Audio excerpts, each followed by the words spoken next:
မင်္ဂလာပါခင်ဗျာမြမတရဲ့ဇလံများ channel ကနေကြိုဆိုလိုက်ပါရစေကျွန်တော်ဒီနေ့မှာတော့တာတရဲ့ဇလံတွေကတပုတ်ဖြစ်တဲ့ကွင်းပိုင်နမမဖဲဝဇလံလေးကိုတင်ဆက်ပေးသွားမှာဖြစ်ပါတယ်ခင်ဗျာပရလောကဇလံတွေကိုနေ့စဉ်မပြတ်နားဆင်နိုင်ဖို့ကျွန်တော်ရဲ့ channel လေးကို like and subscribe လုပ်သွားပေးပါအောင်ခင်ဗျာခုတလုံးကျုပ်အိယာကားထားတာနောက်ကြရဲဗျတကူကစုံဆွေးဆွေးခွန်ဆိုတဲ့အတိုင်းပါပဲဗျာတကြံပြေကလေးကတဏီတခြားပူလာလိုက်တာကစုံလာတယ်လဲရောက်ရောနေရောညရောပူတော့တာပါပဲဗျာတညာလုံးရွှေတွေထွက်လို့ဘယ်မှာနင်းနေဆိုင်ဆိုင်အိပ်ပျော်မှာတော့ဗျာအေယာရဲမှာဟိုဘက်လိန်ဒီဘက်လိန်နဲ့မနဲ့လင်းအားကြီးလောက်ရောက်မှနင်းနေဆိုင်ဆိုင်အိပ်ပျော်သွားတော့တာဗျဒီတော့လေအေယာကစောစောမထားနိုင်တော့ဘူးပေါ့ဗျာကိုကြီးတာတေကျုပ်ကိုခေါ်တဲ့တန်ကိုတဲတဲတော့ကြားတာဗျမျက်လုံးကဖွင့်ကိုမရတာဗျဟဲ့တာတေထားစမ်းဝိုင်းထဲကနင့်ကိုခေါ်နေတာဟဲ့အမေနိုးတော့မှပဲကျုပ်ကြီးကြီးလင်းလင်းနိုးတော့တာဗျကျုပ်လေအိမ်မို့ဆုံးမွားလဲထကြည့်လိုက်တယ်ဟာကြောက်ခဲ့ဝိုင်းထဲမဝင်မဲဝိုင်းဝါကနေအော်ခေါ်နေတာဗျကြောက်ခဲ့လာလေဘာလို့ဝင်မလာပဲအော်ခေါ်နေတာတော့ကျုပ်အော်လိုက်တော့မှကြောက်ခဲကဝိုင်းထဲကိုခတ်တုတ်တုတ်လျှောက်ပြီးဝင်လာတာဗျအိမ်ပေါ်ကိုတန်းတက်လာတာဗျစိတ်ဆိုးနေလို့ကိုကြီးတာတည်းဝိုင်းဝါကပဲအော်ခေါ်နေတာဗျအောင်မကြောက်ခဲရမင်းမဘာတွေများစိတ်ဆိုးစရာတွေရှိနေလို့တော့ကွာကြောက်ခဲကထိုင်တော့မထိုင်ဘူးဗျမတက်ရပြီးတော့တန်းပြောတာဗျကိုကြီးတာတွေတို့တမုံတော့ရထဲမှာရှေးရကြီးအကြီးကြီးတွေးလို့ရဲဗျဟေးငါတို့ရထဲမှာဟုတ်လားရှေးရကဘယ်တော့ကြီးလို့ရောဘိုးဆန်ကပြောတာဗျသူတို့ကဘဲတွေစင်းနေမဘဲတွေစိုက်တာတော့ပဲကင်းသွားတာနေဗျတမုံတော့ရာကိုသူတို့ကဖြတ်သွားနေကြလေအဲ့ဒီမှာရှေးရကြီးတွေတွေးလို့ဆိုပြီးပြန်လာကြတာရွာထဲမှာဘိုးဆန်ကဒီအကြောင်းကိုပြောနေတာကြားလို့ကျုပ်ကလာပြောပြတာဗျကဲကူကြည့်တာလေမျက်နှာမြန်တက်ဗျတမုံတော့ရာကိုမြန်သွားကြည့်ရအောင်ကြောက်ခဲနဲ့ကျုပ်ရာထဲကိုရောက်တော့ဘိုးဆန်ကပြောတဲ့ရှေးရကြီးတွေကိုလိုက်ရှာကြတယ်ကြောက်ခဲကတစ်ဖက်ကျုပ်ကတစ်ဖက်လူခဲပြီးရှာတာဗျတမုံမင်းတွေရှောက်ပင်ခုနှစ်ပင်ပြုံပေါက်နေတဲ့ရောက်ကွက်မို့လို့တမုံတော့ရာလို့ခေါ်နေကြတာဗျဟာတွေ့ပြီဗျကိုကြီးတာတည်းဟောဒီမှာဗျအကြီးကြီးတွေပဲဗျကျုပ်ကကြောက်ခဲစီကိုပြေးသွားပြီးလဲတဲ့ရှေ့ကြီးလို့မဟုတ်ဘူးဗျစကောတစ်ချက်စာလောက်ရှိမယ်ဗျဒါပေမဲ့အဝိုင်းမဟုတ်ဘူးလူရှေ့ရလိုပဲဗျရှေ့ချောင်းရတွေပါပါတယ်ရှေ့ချောင်းရကလည်းငါးချောင်းပဲရှေ့မနေရကလည်းအကြီးကြီးဗျအုံမခွက်တစ်ခွက်စာလောက်ရှိတယ်ပြီးတော့ရှေ့ရကမြေကြီးပေါ်မှာပပလေးပဲထင်နေတာဗျဒီလောက်ကြီးတဲ့ရှေ့ရကြီးဆိုရင်အကောင်ကြီးကလည်းအကြီးကြီးဖြစ်မှာပေါ့ဗျမြေကြီးထဲမှာရှေ့ရကနက်နက်ကြီးထင်နေရမှာပေါ့အခုအဲ့ဒီလိုမဟုတ်ဘူးဗျတဲမြေပေါ်မှာပပလေးပဲထင်နေတာသူ့လိုက်ပြီးကြည့်တယ်တစ်ခုနှစ်ခုသုံးခုလေးခုအားလုံး14ခုဗျ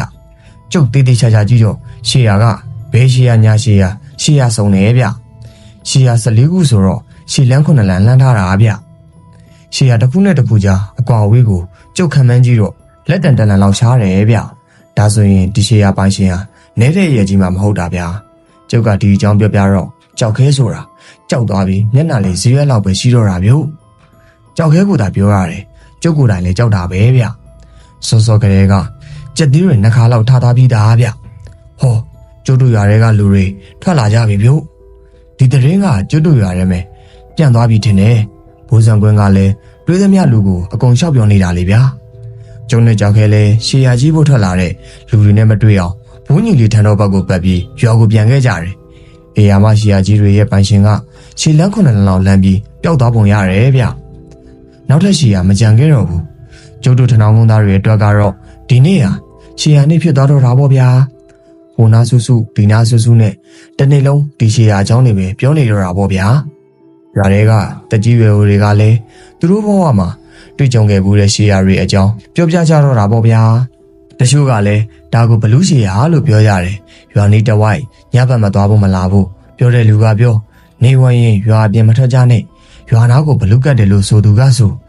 ညဘက်ကိုကလေးငယ်တွေတိတ်မငိုအောင်အမေတွေကဂီးဆိုင်ဖို့ပြောတဲ့လူကပြောတချို့လူကြီးတွေကြတော့လေဒါဟာမြေဖို့ဘလူးရှေယာလို့ပြောကြတယ်ညရောက်ရင်ဝိုင်းဝါကမြေကြီးပေါ်မှာဖျောင်းနိုင်ငါးနိုင်ဆိုင်ပြီးထုံးဖို့ပြောကြတယ်ဒီတော့မှကျုပ်လဲရှေယာဆိုတာလူတွေစိတ်ဝင်စားတဲ့အရာတစ်ခုပဲဆိုတာသိရတော့တယ်အိမ်ပြန်ရောက်တော့အဘနဲ့အမေက ကျုပ်ကိုစီးမေးရောဗျဟဲ့တာတိရှေယာကြီးတွေဆိုတာဟုတ်လားဟုတ်တယ်အမေရှေယာကတော်တော်ကြီးလားလို့လေအဘကမေးတယ်ဗျကျုပ်ကခေါင်းကြီးပြလိုက်တယ်ဘယ်လောက်တော့ကြီးလို့ရောစကောရှက်ကြီးလောက်ရှိရဲ့အဘရဲ့ဒါပေမဲ့စကောလိုဝိုင်းတော့မဟုတ်ဘူးလူရှေယာဗျကျုပ်ရည်ကြီးတာအားလုံး14ခုရှိတယ်ရှေလန်း9လမ်းလှမ်းထားတဲ့အရာဗျပြီးတော့ရှေလန်းကိုကျုပ်တိုင်းကြည့်တာ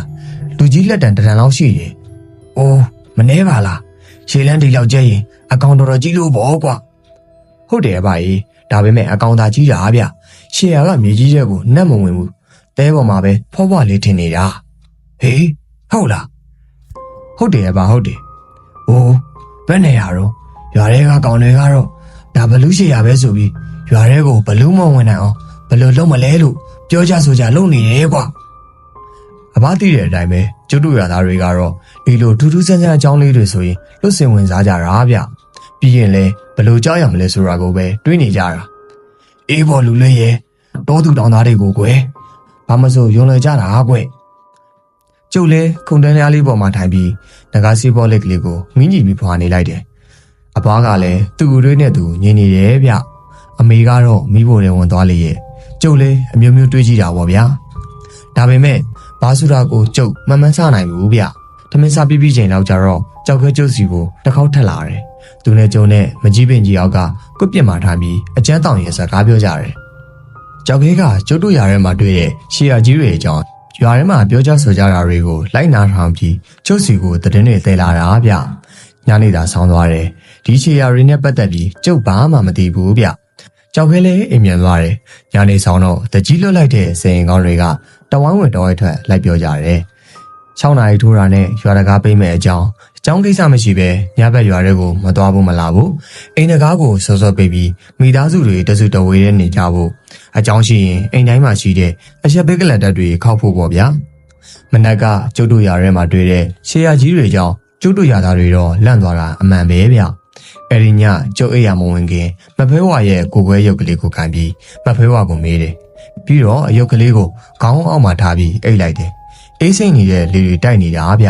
ပတ်ဝန်းကျင်တစ်ခုလုံးမှာလည်းမှောင်မဲနေတယ်ကျုပ်ရောက်နေတာတင်ញိုင်းကုန်းကြီးဗျတင်ញိုင်းကုန်းမှာတေးသေးမဟုတ်ဘူးအကြီးကြီးဗျရွာတင်ញိုင်းဟုတ်ပုံမပေါ်ဘူးဗျမြို့တစ်မြို့ရဲ့တင်ញိုင်းပဲဒါပေမဲ့အုတ်ဂူတွေကဒီခေတ်အုတ်ဂူမဟုတ်ဘူးဗျရှေးခေတ်ပုံစံအုတ်ဂူတွေဗျကျုပ်လဲလာရောင်ဝတဝါအောင်မှာတယောက်တည်းကူတွေကိုရှောက်ကြည့်နေမိတယ်။ကျုပ်ရှိတဲ့ကကူကြီးတစ်လုံးကိုတိတိကျကျကြည့်နေမိတယ်အားဗျ။ဒီအုပ်ကူကြီးကိုကျုပ်မြင်ဘူးပါတယ်။ကူကအကြီးကြီးဗျ။အပေါ်မှာပြက်သက်ပုံစံလှုပ်ထားတဲ့အင်္ဂလိပ်ဘန်ဒမော့လက်ရတွေနဲ့ဗျ။ပြက်သက်ကြီးကလည်းအမြင့်ကြီးပါဗျာ။အိမ်ခက်တိတစ်လုံးလောက်ကိုရှိတာဗျ။ဘေးတစ်ဖက်တစ်ချက်မှာကူတစ်လုံးစီရှိတယ်ဗျ။အဲ့ဒီကူကြီးနှလုံးကလည်းအကြီးကြီးတွေပဲ။ဒါပေမဲ့ပြက်သက်တွေကမပါဘူး။ကျုပ်အဲ့ဒီရှေးအောင်ကူကြီးတုံးလုံးကိုမြင်ဘူးတလို့ရှိတာနဲ့ရက်ပြီးကြည့်နေတာဗျ။အော်သိပြီ။ကျုပ်သိပြီ။ဒါမီလောက်ငုံတင်ញိုင်းနောက်ကကုတ်ကူတော်တွေကဂူအောင်ကြီးတွေပဲဗျ။ရှုံတွေအုပ်လို့ဂူတွေကိုမြင်အောင်မမြင်ရတော့ဘူး။ကျုပ်ကသာနေရာတကာလိုက်ပြီးဆက်စုတဲ့ကောင်မလို့ဒီဂူတွေကိုမှတ်မိနေတာဗျ။ကျုပ်မဖွဲဝါကိုလိုက်ရှာလိုက်တယ်။မတွေ့ဘူးဗျ။ခါတိုင်းဆိုရင်ကျုပ်မဖွဲဝါကိုတွေ့နေကြဗျ။ကျုပ်တင်ញိုင်းဟောင်းကြီးကိုပဲမြင်တယ်။မဖွဲဝါကိုမမြင်ဘူး။ဟာမီလုံးကြီးဗျ။မီလုံးကြီးတစ်လုံးပြက်သက်ကူတွေကထွက်လာတာကောင်းကင်ကိုပြန်တက်သွားတယ်။အောင်မတေးမကငါ့လက်မှာမီလုံးတွေဘာတွေလွတ်နေပါလား။ကဲဟာနေလို့တေးမကိုဘယ်သူကလာပြီးကဲမှာမို့လို့နင်ကမီလုံးလွတ်ရတာတော့ကဲဟာဟာကျင်းမောင်းတဲ့အတန်ကြီးနဲ့အော်တန်ကြီးဗျ။အော်တန်ကမဖဲဝါတန်ဗျ။မဖဲဝါရဲ့မရှိမဆန့်ခံစားပြီးအော်တဲ့အတန်ကျုပ်သိပြီမဖွဲဝါကိုရန်သူဖမ်းထားပြီဗျခက်တာကမဖွဲဝါကိုရောသူ့ကိုဖမ်းထားတဲ့ရန်သူကိုရောကျုံမတွေ့ရဘူးဗျဒါပေမဲ့နေရာတော့ကျုပ်သိပြီဟောဒီရှေးအောင်ထဲမှာဗျကျုပ်လက်နိုးသွားတယ်ခွေးဥတန်ကြီးနားထဲဝင်လာလို့လက်နိုးသွားတာဗျကျုံနိုးသွားတော့တွေးနေမိတာဒီခွေးဥတန်ကအပြင်မှာကြားတာလားအိမ်မက်ထဲမှာကြားတာလားလို့ပေါ့ဗျဘိုးကြီးတကောင်ကလည်းဆွေးစဲငယ်ငယ်ဦးလိုက်တာတော့ဘာတွေများဖြစ်နေလို့တော့မသိဘူးကိုညာကြီးအမေနဲ့အဖစကားပြောတဲ့ကြတော့ခွေးဥတန်ကိုအိမ်မက်ထဲမှာကြားတာမဟုတ်ပဲအပြင်မှာတကယ်ကြားမှန်းသိလိုက်ရတယ်ခဏနေတော့အဘရဲ့ဟုတ်တန်ထွက်လာတယ်ဗျအမေလည်းတရှူးရှူးနဲ့အိပ်ပျော်သွားတယ်ကျုပ်လည်းမျက်စိတွေလေးလာရောဗျလေတွေတူးတိုက်နေတဲ့အတန်ကိုကြားနေရတယ်ဘ ဘာမှမြင်ရတာမဟုတ်ဘူးအတန်ပဲကြားရတာအဲ့ဒီလေတိုက်တဲ့အတန်ထဲမှာအတန်တစ်ခုရောပြီးပါလာတယ်ဗျအပန်တမဲ့ဆိုရင်တော့ကြားစရာမရှိဘူးကျုပ်ကတိတိကျကျနားထောင်လို့သာကြားရတာဒါဒီငါ့ကိုရန်သူဖမ်းထားတယ်ရန်သူကကဝေတယောက်ပဲဒါပေမဲ့ဒီကောင်ကတိုက်เสียကဝေဟဲ့ပြက်တက်ကူခေါင်းကြီးထဲမှာမြို့စားကြီးဥတီပါမြုပ်ထားတဲ့ရွှေတွေရတနာတွေရှိတယ်တင်းချိုင်းတက်ကြီးမို့လို့ငါစောင့်ရတာအခုရန်သူကငါ့ကိုဖမ်းထားပြီးညှင်းဆဲနေတယ်တိုက်ဖွင့်ပေးဖို့ပြောနေတယ်ဟဲ့ဒီလောက်လုံခြုံတဲ့တိုက်ကိုဒီကဝေကဘယ်ကတိုက်စာရလာလို့လာတူးတာတော့မသိဘူးငါ့ကိုကွင်းပိုင်ကြီးကငါ့ကိုအမြဲကြည့်နေတာငါပျောက်သွားလို့လိုက်ရှာနေတယ်နင်းစီမှာငါ့ကိုဘွားရုပ်ရှိနေတာကိုနင်တို့ຢာတွေကငါ့ကိုဖမ်းထားတဲ့တင်ပြီးနင်တို့ရွာကိုငါ့ကိုကွင်းပိုင်ကြီးကလာပြီးစောင့်ကြည့်နေတယ်မနေ့ပြန်လာကွယ်ညတန်ကောင်မှာငါ့ကိုနင်တို့ရွာပြင်မှာရှိလိမ့်မယ်ငါ့ကိုဘွားရုပ်ပြပြီးငါ့ကိုနင်ခေါ်လာခဲ့ပြီးတော့ပြက်သက်ကူကိုလက်ညှိုးထိုးပြလိုက်ပြီးရင်ဆရာကြီးတွေပေးထားတဲ့တိုက်ဖို့စီလုံးနဲ့ပြက်သက်ကူကြီးကိုပေါ်လိုက်မြို့သားကြီးရဲ့ဥစ္စာတိုင်ရောငါရောပေါ်လာလိမ့်မယ်ဒီတော့မှတိုက်ဆရာကဝေကိုနင်တို့တွေ့ရလိမ့်မယ်ဟက်တာတွေမထသေးဘူးလားဒီမှာကြောက်ခဲတောင်ရောက်လို့ဒီတော့မှကြုံလို့သွားတာပြုတ်မျက်စိဖွင့်ကြည့်လိုက်တော့မိုးတော်လင်းနေပါကိုကြောက်ခဲကအိရှိတန်လျားကုံလေးမှာတမင်ခွေပြီးတော့ထိုင်လို့ဗျဟာကြောက်ခဲစောစောစီးပါလားကွာတခုခုတော့ထူးပြီးတင်တယ်ကိုကြီးတာတေးတခုတော့မကဘူးဗျနှစ်ခုပြောနှစ်ခုဟေးပြောပါအောင်ကွာကြောက်ခဲရကျုပ်ကအဲ့ရတင်ကြောက်ခဲကိုမေးလိုက်တယ်မနေ့ကတွေ့တဲ့ရှီယာကြီးတွေဒီမနက်အများကြီးကိုတွေ့တာပြုတ်ဟေးဟုတ်လားဘယ်နေရာမှာတွေ့တာတော့ကွာဟာကိုကြီးတာတွေကလည်းကျွတ်တို့ရွာကိုပတ်နေတာဗျကြည့်ရတာတညာလုံးပတ်နေတဲ့ပုံပဲပြုတ်ကျုပ်ကြောက်ခဲနဲ့ရှင်းရှင်းထားလိုက်ပြီးရှီယာကြီးတွေကိုကြည့်တယ်ဟာဟုတ်ပါဗျာနေတဲ့ရှီယာကြီးမှမဟုတ်တာကျွတ်တို့ရွာကိုတညာလုံးပတ်နေတာသိကြတယ်ဗျဟင်ဟိုမှာခွန်းနှကောင်တင်းနေပါလားကြောက်ခဲရဟုတ်တယ်ဗျကိုကြီးတာတွေရွာလေပိုင်းကကိုကြီးပါအောင်ကန်ကြီးတာတော့အယိုးတွေအပိုင်းပိုင်းကျိုးနေတယ်တဲ့ဗျသူ့ကိုဟောင်းလို့ရှစ်တောင်းနဲ့ကန်ပြစ်ခဲ့တာဖြစ်မယ်ဗျဒါဘသူချီရဆိုတာကျုပ်တော့သိနေတာပေါ့ဗျာညကအိမ်မက်ထဲမှာကျုပ်ကမဖွဲဝါပြောလိုက်တာပဲမဖွဲဝါကိုကျုပ်ကအတန်ပဲကြားရတာလေတို့တန်နဲ့ရောပါလာတဲ့အတန်ကိုမနေနားထောင်ယူရတာသူ့ရုပ်ကိုတော့ပြလို့မရဘူးဆိုတော့သူ့ကိုဖမ်းထားတဲ့ရန်သူကတော်တော်ကိုအဆင်မြင့်တဲ့ပုံပဲဗျတိုက်ဆရာဆိုတဲ့ကဝေကောင်ကသူ့ကိုယ်သူလည်းရုပ်ပြောက်ထားလို့ရတယ်ထင်တယ်ဗျဒါကြောင့်မဖွဲဝါကတိုက်ဖို့စီပေါက်ခိုင်းတာတိုက်ဖို့စီပေါက်လိုက်ရင်ဒီကဝေကိုအောင်ပြောက်ထားလို့မရဘူးဗျဒီကဝေမျိုးကျုပ်တခါမှမကြောက်ဘူးဗျတိုက်တူးတဲ့ကဝေဆိုတာလဲဒီတခါပဲကြောက်ဘူးလားပြီးတော့တူတူးတဲ့တိုက်ကဖျားတိုက်တွေပါရမဟုတ်ဘူးဗျပုဂ္ဂလိကတိုက်ကိုတူးတဲ့လူဗျအခုဒီလူမဖွဲဝါကိုဖမ်းရှုပ်ပြီးဝတ်ထားလိုက်တယ်သူ့ကိုယ်သူလည်းကိုပြောက်ထားတယ်မဖွဲဝါကိုမျက်ရှင်မပြတ်ကြည့်နေတဲ့သူ့ကိုကွင်းမကြီးကမဖွဲဝါကိုပြောက်သွားလို့လိုက်ရှာတယ်ဗျကျုပ်စီမှာရှိတဲ့မဖွဲဝါရဲ့ကိုယ်ဝဲရုပ်ကလေးမှာမဖွဲဝါရဲ့ဝိညာဉ်တွေ့ကပ်နေတယ်ဆိုတော့ကွင်းမကြီးကသူ့ညီမမဖွဲဝါကိုကျုပ်တို့ရွာထဲမှာဖမ်းထားတဲ့တင်ပြီးရွာကိုပတ်နေတော့တာပေါ့ဗျာကျုပ်ကတော့သဘောပေါက်သွားပြီဗျဒါပေမဲ့ဒီအကြောင်းကိုဘသူ့ကိုမှအမှန်တိုင်းမပြောရဲဘူးဗျရွာကလူတွေတအားကြောက်သွားမှဆိုရတယ်ပြီးတော့ကျုပ်စီမှာမဖွဲဝါရုပ်ကလေးရှိနေတာကိုရွာထဲမှာသိတဲ့သူတယောက်မှမရှိဘူးလေဗျာဒီတော့ကျုပ်တာကိုပြောလို့မရဘူးဗျလာခွင့်ညတော့ရောက်ပြီဗျကြောက်ခဲဆိုတဲ့အကောင်ကလည်းကျုပ်ကိုအမြဲတမ်းအကဲခတ်နေတာဗျဒီကိစ္စကိုတခုခုလုပ်တော့မယ်ဆိုတာသိတာပေါ့ဗျာကိုကြီးတာတွေဒီညတခုခုလုပ်တော့မယ်ပုံပဲကိုကြီးတာတွေတနေရာသွားမယ်ဆိုရင်ကျုပ်ကိုခေါ်နော်ကျုပ်လည်းလိုက်ခဲ့မယ်မင်းမလိုက်နဲ့ကြောက်ခဲအန်ဒီတော်တော်ရှိတယ်ကြောက်ခဲတယောက်တော့မျက်နှာပြက်ပြက်နဲ့ထပ်ပြန်သွားရောဗျမီလာဝန်ဆိုတာကရောက်တော့ရပဲလေညတန်ကောင်နီလာတော့အပားနဲ့အမေကအိတ်နေကြပြီပေါ့ဗျာကျုပ်တခုလုံးဖို့ပြင်ဆင်နေတယ်ဆိုတာလဲအမေကရေးမိပြီးသားဗျညနေကလေးကကျုပ်လဲဆေးလေကိုစစ်ဆေးခဲ့ရတာဗျကျုပ်ကဆရာမဟုတ်ပေမဲ့အရေးကြီးကြုံရင်သုံးဖို့ဆေးတွေအင်းတွေရုပ်ထုတွေကျုပ်ဆေးလေမှာပြေးဗျ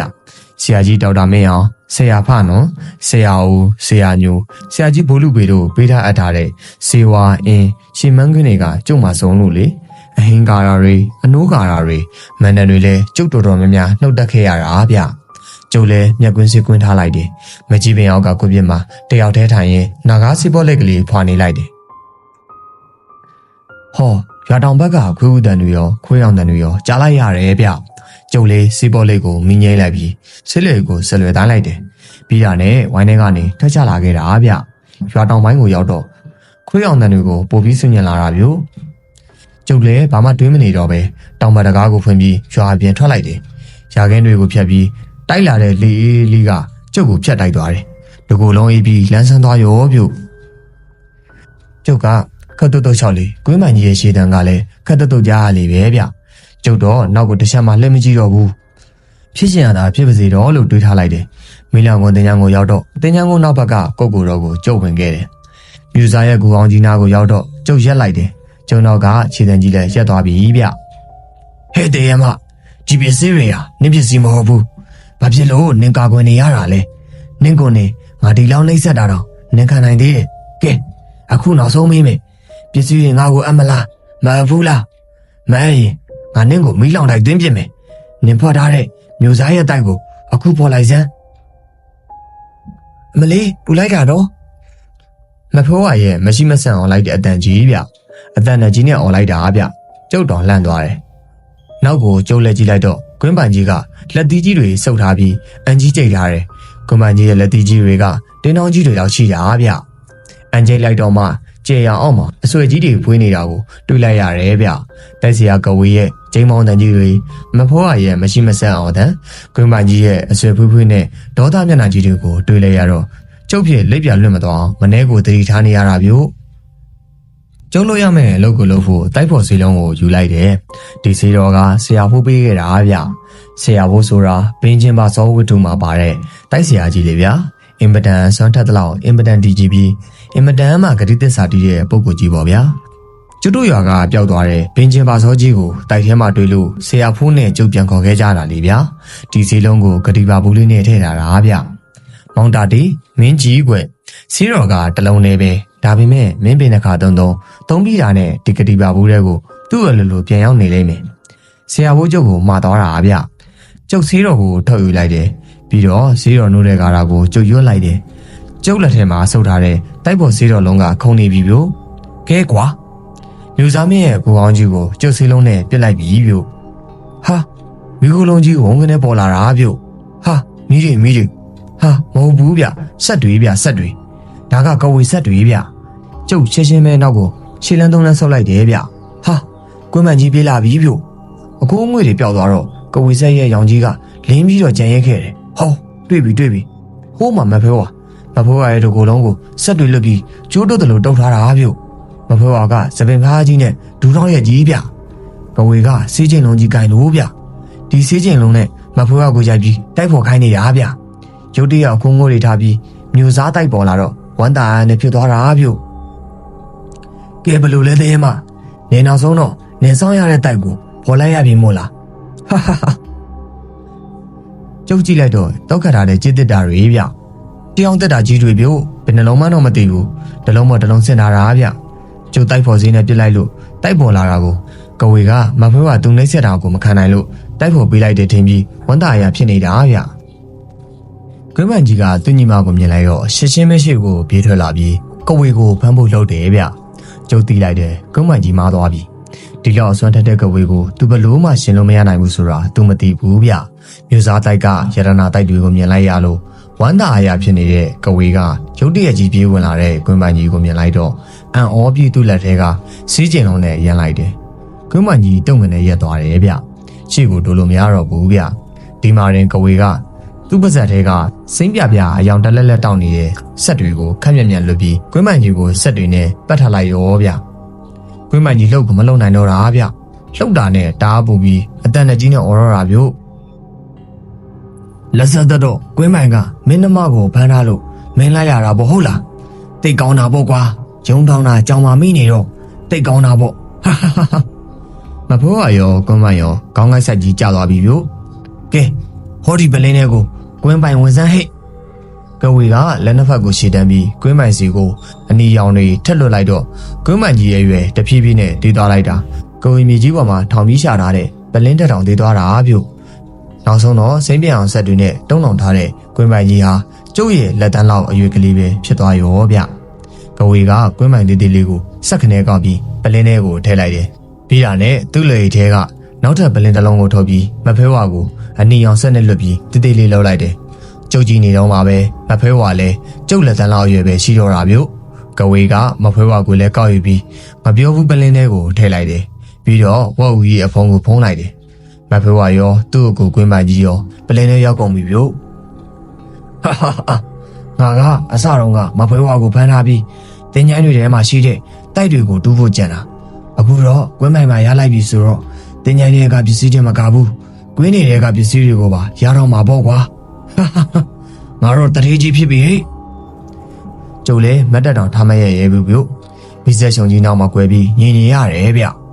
ကျုပ်တွေးတယ်ကျုပ်ဘာလုပ်ရမလဲဒီတိုင်းဆိုရင်တော့ဒီတိုက်ဆရာကကွင်းပိုင်နဲ့မဖွဲဝါကိုတကယ်ဖမ်းသွားတော့မှာဗျပြီးရင်တသက်လုံးခိုင်းစားတော့မှာတေးကြတယ်ကျုပ်ဆက်လက်သားလွယ်ထားတဲ့လွယ်ရဲကအင်းတက်ချက်ထုတ်လိုက်တယ်ဒါကျုပ်ကိုဘလူပေးခဲ့တဲ့အင်းဗျကိုဝေဆက်ဖြတ်အင်းနဲ့ဘယ်မှာဆွမ်းမထက်ပဲရှိမှာတော့ဘလူပေးရဲ့အကြောင်းကိုမဖွဲဝါမေးတဲ့သားစာအုပ်ထဲကကိုဝေသူဝေထုံးမှာဖက်ကြည့်ပေါ့ဗျာကျုပ်အင်းကိုလက်ထဲမှာတင်းတင်းဆုပ်ပြီးအင်းဟင်းကာတာရွတ်လိုက်တယ်ဘလူပေးရဲ့အင်းကကျုပ်လက်ထဲမှာခုန်နေတယ်ဗျကျုပ်သိတာပေါ့ဒါအင်းအသက်ဝင်တာဗျအင်းကိုတင်းတင်းဆုပ်ပြီးဘီဆက်ချုံရှိကိုကျုပ်ထွက်လိုက်တယ်တက်ဆရာကဝေကကျုပ်ကိုဖြတ်ကနေမြင်သွားတယ်ဟေးကောင်လေးမင်းကဘယ်သူတော့အချိန်မတော်ကြီးမှာဘယ်ကနေဘယ်ကိုသွားမှာတော့ကျုပ်နာမည်ကတာတေးတဲ့ကျုပ်ကထနောင်းကုန်းမှာနေတာဩအေးပေါ့ကွာမင်းတို့လူကာလာသားတွေကဒီအချိန်ရီးစားနဲ့တဝါချင်းတွေ့ပြီးကြာပြန်ကြမှာပေါ့ဟုတ်လားကောင်းလေးမင်းကဟောဒီတက်တာတွေလဲနေတင်ပြီးလိုက်ဖို့မလားမင်းကငါတသက်စာစားဖို့ပေးမယ်တက်ဆရာကြီးခမရမားနေပြီဗျကျုပ်ကပစ္စည်းလိုချင်လို့လာတာမဟုတ်ဘူးဗျဟောတာလေးပေးချင်လို့လာတာရော့ဗျာကျုပ်ကဘာမှမပြောတော့ပဲကဝေဆက်ဖြတ်အင်းကိုပြစ်လိုက်တယ်မီးတွေထားတော့သွားတာဗျဘူးလူပေကကျုပ်ကိုပြောဘူးတယ်ကဝေရဲ့ဆက်ကပြင်းလေမိတောက်တွေကြီးထွားလေပဲတဲ့ဒါဆိုရင်တော့ဒီကဝေရဲ့ဆက်ဟာတော်တော်ပြင်းလို့ပဲဖြစ်မှာပဲထားတောက်တဲ့မိတောက်ကြီးတွေကနဲတာကြီးတွေမှမဟုတ်တာဗျကဝေရဲ့ငိုင်းမိသွားတာဗျဘာမှမတတ်နိုင်တော့ဘူးလေဗျာဆက်တွေအလုံးပျောက်သွားပြီကြေအောင်ပဲရှိတော့တာဗျဟဲ့ကောင်မင်းကမလောင်လေးမလောင်စားနဲ့ဘာကောင်တော့မင်းကကျုပ်ကတန်ရင်မတန်ရင်နားမလည်ဘူးလေဗျာဆရာကြီးဦးမင်းအောင်ပေးတဲ့ကဝေဆက်ဖြတ်အင်းကိုအစင်းသင်းထက်ကင်ထားတာဗျဟာဆက်တွေပျောက်သွားတော့ကွင်းပိုင်နဲ့မဖွဲဝါသူတို့ဖမ်းထားတဲ့ပလင်းတွေကိုခွဲထွက်လာပြီဗျို့ကဝေလန့်သွားပြီဗျချက်ချင်းဆက်တွေထက်တော့တယ်ဒါပေမဲ့ဆက်တွေကကိုမာပဲလင်းနေတော့တာဗျို့ရှေ့ကိုနည်းနည်းလေးမှထွက်မလာတော့ဘူးဗျစပင်ဖားလာကြီးနဲ့မဖဲဝါကြီးလေထဲကိုခုံထွက်သွားပြီဗျို့ဟောအောက်ကိုပြန်ကျလာပြီကဝေရဲ့ကြောပေါ်ကိုမဖဲဝါရဲ့လက်ဝါကြီးကျသွားပြီကဝေကြောကြီးကော့တက်သွားပြီဗျို့ဒါပေမဲ့လဲကျမသွားဘူးဗျသူ့ပညာအစင်းကနည်းနည်းတော့မဟုတ်ဘူးဗျို့ဘုံကနေဆိုပြီးမဖဲဝါကနောက်တစ်ချက်ထည့်ရလိုက်တယ်ဗျဟောကြောကြီးကော့တက်သွားပြန်ပြီဒါပေမဲ့လဲကျမသွားဘူးဗျမဖဲဝါနောက်ကိုခုံဆုပ်သွားပြီကျုပ်ဖြစ်အံဝန်းလိုက်တာဗျာ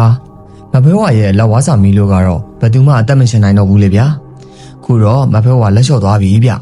ဒါမျိုးဒီတခါပဲတူဘူးသေးတယ်ဗျာမဖဲဝါကသူ့ကိုကွင်းပိုင်ကိုတစ်ချက်လှမ်းကြည့်ပြီးခေါင်းချင်းပြတယ်ဟောပြေးလာပြီ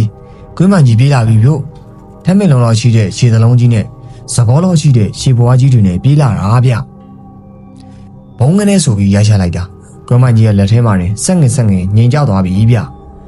ကွင်းပိုင်ကြီးကကဝေရဲ့လက်ချောင်းသွေးကိုဆုပ်ယူပြီးတော့ကဝေရဲ့ကိုကြီးကိုမြေကြီးပေါ်ပစ်ချလိုက်တယ်အသက်မရှိတော့တဲ့ကဝေရဲ့ခန္ဓာကိုယ်ကြီးမြေပေါ်ကိုကျပြီးနှစ်ပတ်တောင်လိမ့်သွားတယ်ဗျကွင်းပိုင်ကြီးကသွားကြီးတွေစီးပြီးអော်လိုက်တယ်ပြီးတော့ကျုပ်ကိုတစ်ချက်လှမ်းကြည့်တယ်တတေးမဖွဲဝါကကျုပ်နာမည်ကိုလှမ်းပြောလိုက်တယ်ဗျကျုပ်တို့ရွာဘက်ကိုလက်ညှိုးထိုးပြတယ်ဟုတ်တယ်တနောင်းကုန်းကကျုပ်ဖြစ်ကွင်းပိုင်ကြီးကျုပ်ကိုကြည့်နေတာကြောက်လိုက်တာဗျာကြက်သီးတွေဆိုတာတပြက်ပြန်ထားလို့ဗျကွင်းပိုင်ကြီးကရှာကနေလက်ထွက်သွားတယ်ကျုပ်လည်းပင်20လောက်မြင့်တဲ့ကွင်းပိုင်ကြီးရဲ့ကြောကုန်းကိုငေးကြည့်ရင်ကြက်သီးတွေထားနေတော့တာပေါ့ဗျာကျုပ်မဖွဲဝါကိုလန့်ကြည့်လိုက်တော့မြို့စားရဲ့တိုက်ကိုပြန်ပြီးတော့ဖြောင်းနေတယ်ဗျမဖွဲဝါကလက်နှစ်ဖက်ကိုရှေ့ကိုဆန်ပြီးတော့တိုက်ကိုမန်းမုံနေတာဗျဟောမြို့စားရဲ့တိုက်ကြီးပျောက်သွားပြီဗျို့ငကူအတိုင်းဂူအောင်ကြီးပြန်ပေါ်လာပြီဗျာဟာဒါမဖွဲဝါရဲ့ခွေးကြီးနဲ့ကြော်အတန်မဲဗျ